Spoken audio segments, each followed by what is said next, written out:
Mars, pyramids, and intelligent constructed objects, and who were the inhabitants that could have constructed these objects. A declassified Central Intelligence Agency document reveals that in 1984, the CIA employed a psychic remote viewer to look at a region of Mars as it was approximately 1 million years ago.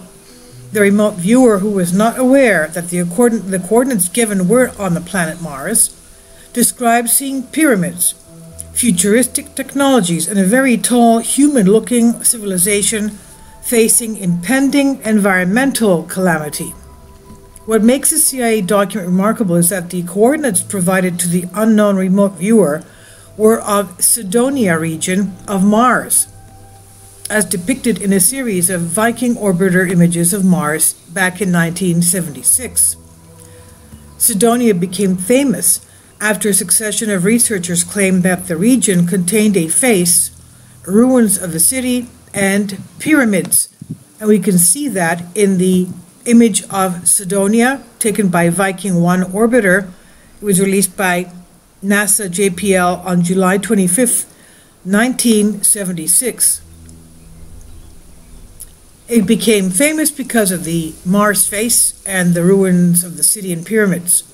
The first reference to artificial structures found in CYDONIA date to an October 25th, 1977 National Enquirer article titled, "Did NASA Photograph Ruins of a City on Mars? An Ancient City on Mars?"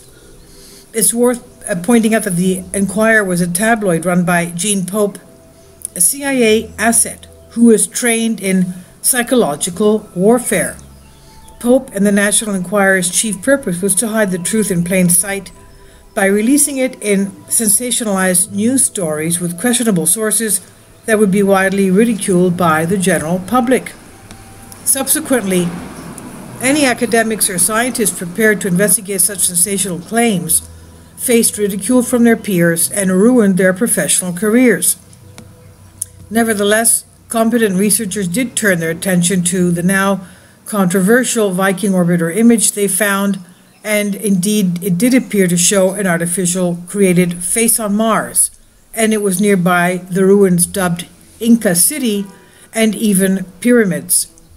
The first objective analysis of the Viking data was published in 1982 in Omni magazine by the researchers Vincent DiPietro, an electrical engineer, and Gregory Molnar, a computer engineer.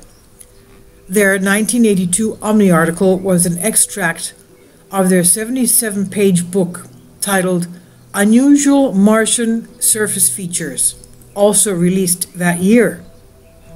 They were soon followed by other independent researchers such as Richard Hoagland, who in 1987 authored The Monument of Mars, City on the Edge of Forever.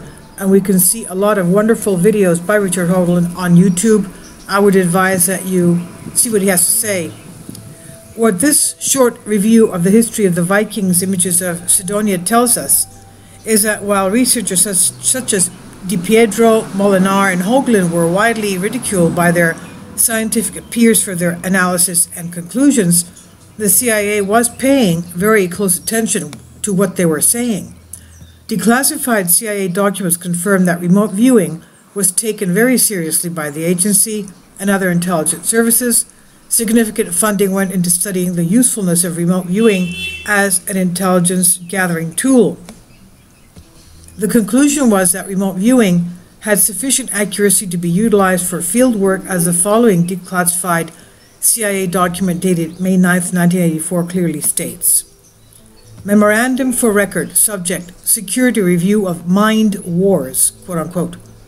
1. Reference, Mind Wars, a true story of secret government research into the military potential of psychic weapons by Ron McRae, St. Martin's Press, New York, 1984. 2. There are 23 scientific references to remote viewing, its use or accuracy made in statement by Barbara Monegar, Hal Puthoff, Russell Targ, John Alexander, Congressman Rose, Ingo Swan, and others over there. You'll see. Number 3, in reviewing the book, the following Statements can be determined as having a high reliability for truth.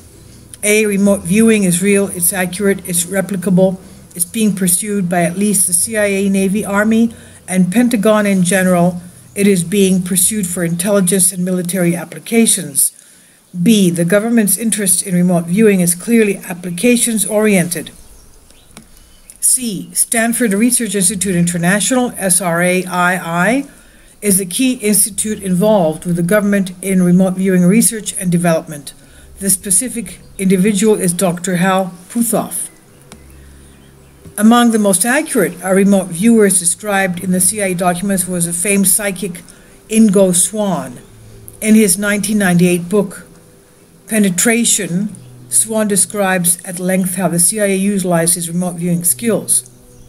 One assignment in 1975 was to spy on secret bases on the moon, which were run by one or more extraterrestrial civilizations.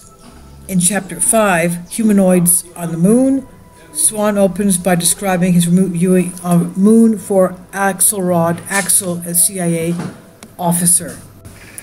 Humanoids on the Moon, Chapter 5. Back at work, Axel gave me moon coordinates, each set representing specific locations on the moon's surface. At some of the locations, there seemed to be nothing to see except moonscapes. But at other locations, well, there were confusions, and I perceived a lot that I could not understand at all. I made a lot of sketches, identifying them as this or that, or looking like something else. Without comments, Axelrod quickly took possession of each sketch, and I was never to see them again. I found towers, machinery, lights of different colors, strange-looking buildings, quote-unquote. I found bridges whose function I could not figure out. One of them just arched out and never landed anywhere.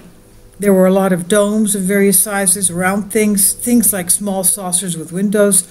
These were stored next to crater sides, sometimes in caves, sometimes in what looked like airfield hangars. I had problems estimating sizes, but some of the things, quote-unquote, were very large. Given the earlier off-planet locations assigned to top remote viewers like Swann, it's not surprising that the CIA employed a remote viewer to learn about the origins of the pyramids and other artificial Mars structures in the CYDONIA region. The protocol used for the session is described on page 2 of the CIA document Mars Exploration, dated May 22, 1984. Quote, the sealed envelope was given to the subject immediately prior to the interview. The envelope was not opened until after the interview, and the envelope was a 3x5 card with the following information. The planet Mars, time of interest approximately 1 million years BC.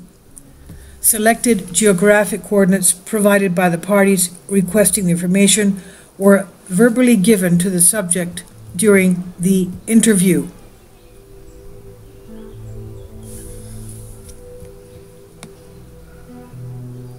The rest of the CIA documents, pages 3 to 9, is a transcript of the remote viewer responding to questions about different locations and time periods given to him. In 1984, all known remote viewers were men.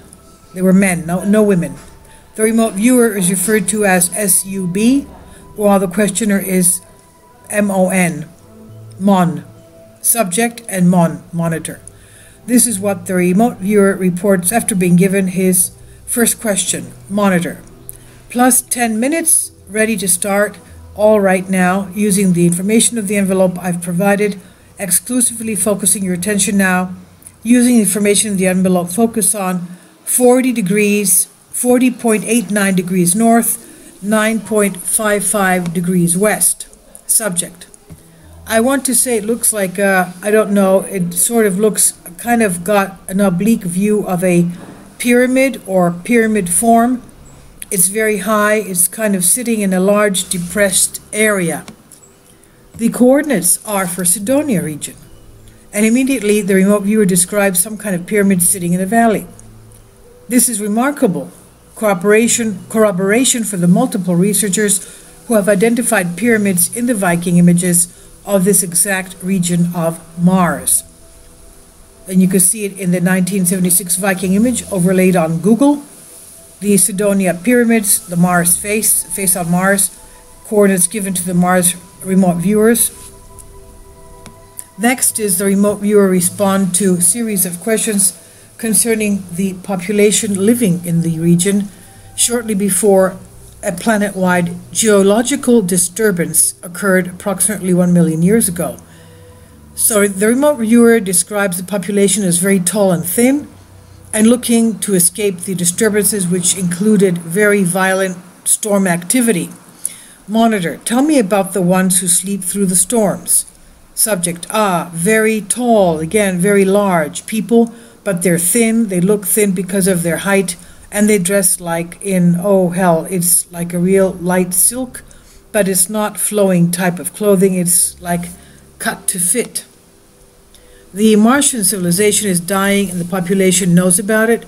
The Martians are waiting to travel elsewhere to survive. Some are able to escape to distant regions, presumably off-planet, as the following question suggests. Monitor, what is it they're waiting for? Subject, there evidently was a party of them that went to find a new place to live. It's like I'm getting all kinds of overwhelming input of the corruption of their environment. It's failing very rapidly, and this group went somewhere like a long way to find another place to live. Next, the remote viewer describes what clearly appears to be a spacecraft taking survivors to another planet over 1 million years ago. Monitor, okay, when the others left, these people are waiting. When the others left, how did they go? Subject, get an impression of, don't know what the hell it is. It looks like the inside of a larger boat, very rounded walls and shiny metal. Monitor, go along with them on their journey to find out where it is they go. Subject, impression of a really crazy place with volcanoes and gas pockets and strange plants, very volatile place. It's very much like going from the frying pan into the fire. Differences, there seems to be a lot of vegetation where the other place did not have it, and different kind of storm. So the above description is very suggestive of what Earth may have looked like at the time. So did escaping Martians travel to Earth approximately 1 million years ago, leaving behind them pyramids and other ruins in the Cydonia region, which were observed by the Viking orbiter in 1976 and the CIA's remote viewing in 1984?